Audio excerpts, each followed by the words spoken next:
এই মুহূর্তে বাংলাদেশ ক্রিকেটের লেটেস্ট নিউজ হচ্ছে সাকিব আল হাসানের অবসর ক্রিকেট থেকে, টেস্ট এবং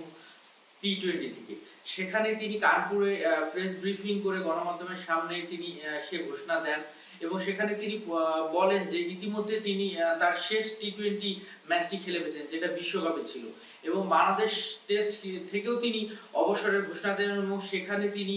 তার একটা টাইম তিনি বেঁধে দেন। সেটার উপর নির্ভর করবে, সেই টাইমটা নির্ভর করবে তার বাংলাদেশে যে তিনি খেলবেন সাউথ আফ্রিকার বিপক্ষে, তার যে বিরুদ্ধে যে মামলাটা দায়ের হয়েছে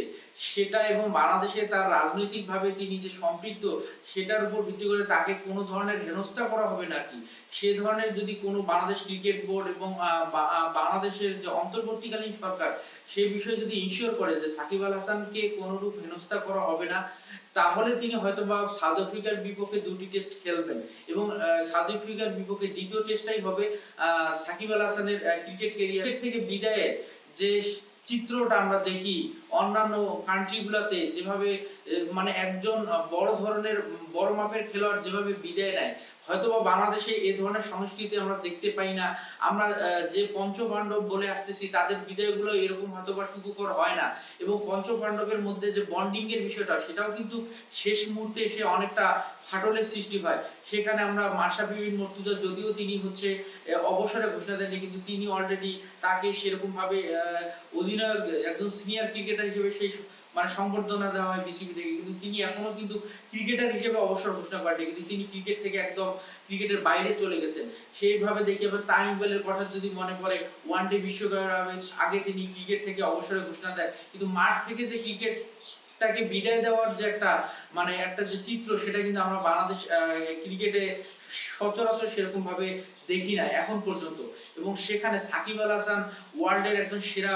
মানে একজন খেলোয়াড়, শুধু ওয়ার্ল্ডে না, বাংলাদেশের যদি চিন্তা করি, ওয়ার্ল্ডে চিন্তা করি, একজন সর্বকালের একজন সর্বসেরা একজন খেলোয়াড় হচ্ছে সাকিব আল হাসান, এবং সেখানে শুরু থাকলে শেষ হবে, সেটা হোক আজকে, সেটা হোক আগামীকাল। তো সেরকমই একটা সাকিব আল হাসানের শেষটা হয়ে গেল, সেই কানপুরে তিনি ঘোষণা দিয়ে দিলেন, কিন্তু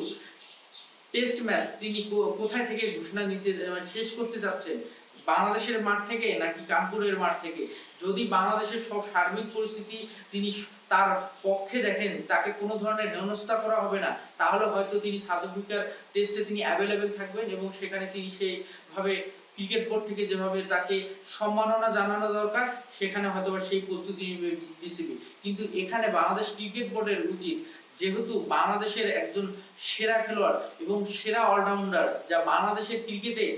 অনেক কিছু দিয়েছে সাকিব আল হাসান, এবং সাকিব আল হাসান হচ্ছে যেভাবে তিনি হচ্ছে চোখের সমস্যাটার কারণে ব্যাটে বলে স্ট্রাগল করে যাচ্ছেন, সবচেয়ে যে বিষয়টা দেখি যে তিনি ব্যাটিং এ যে ধরনের স্ট্রাগলটা করে যাচ্ছেন, তিনি তার হেড পজিশনটা বিভিন্ন ভাবে রেখে বিভিন্ন ম্যাচে খেলার যে চেষ্টা, রানে ফেরার যে একটা ক্ষুধা, রানে ফেরার যে একটা চেষ্টা, সেটা তিনি করে যাচ্ছিলেন, কিন্তু তার ব্যাটে বলে সেরকম ভাবে তিনি সংযোগ করতে পারতেছিলেন না। তার সেক্ষেত্রে তিনি যে ধরনের জাতীয় টিমের যে ধরনের ইফোর্টটা দরকার সেটা তিনি দিতে পারতেছেন না। তো যে সাকিব আল হাসানকে আমরা আজ থেকে 5 বছর আগে দেখেছিলাম, সেই সাকিব আল হাসানকে আমরা সেই সাকিব আল হাসানকে রানিং সেই পারফরম্যান্সটা আমরা পাচ্ছি না তার কাছ থেকে, সেই ইফোর্টটা পাচ্ছি না। সেই কারণে সাকিব আল হাসান তার সময়ের সেরা সিদ্ধান্তটা নিয়েছেন, তিনি অবসরে চলে যাচ্ছেন। উন্নতির ক্ষেত্রে বলেন বা বাংলাদেশের ক্রিকেটের যে কোনো কিছুর ক্ষেত্রে বলেন,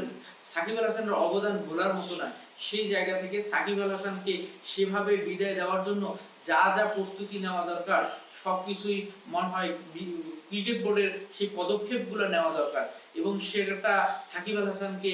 ইনশিওর করা দরকার, এবং বাংলাদেশের গভর্নমেন্ট অন্তর্বর্তীকালীন সরকার সেই বিষয়ে বিসিবি কে যতটুকু সহায়তা লাগে সেটা করা দরকার, এবং সাকিব আল হাসান মাঠ থেকে বিদায় নেওয়াটাও অনেক বেশি জরুরি।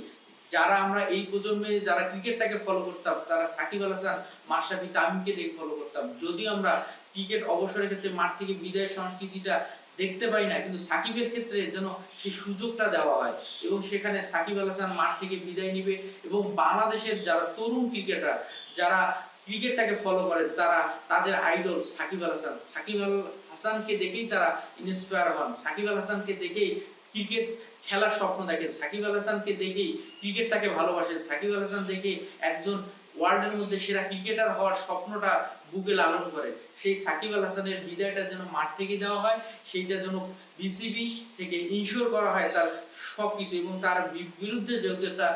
মামলা দায়ের আছে সেটাতে যেন তাকে কোনো রকম হেনস্থার শিকার করা না হয়। যদিও পরবর্তীতে আইনের যে ধারা অনুযায়ী তাকে যেভাবে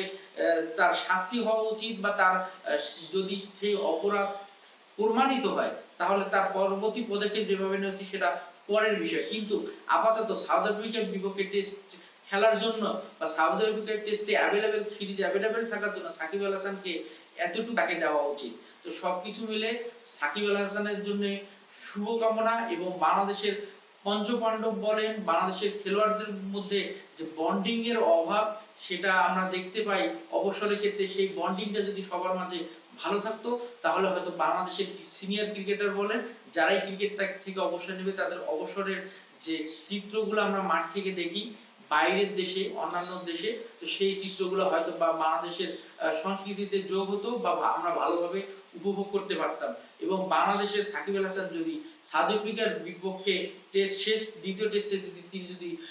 মাঠ থেকে বিদায় নেন, সেক্ষেত্রে বাংলাদেশের যারা ক্রিকেট ফ্যান মাঠে গিয়ে সাকিব আল হাসানকে শেষ বিদায়ে উপস্থিত থেকে সাকিব আল হাসানকে সেই দিক থেকে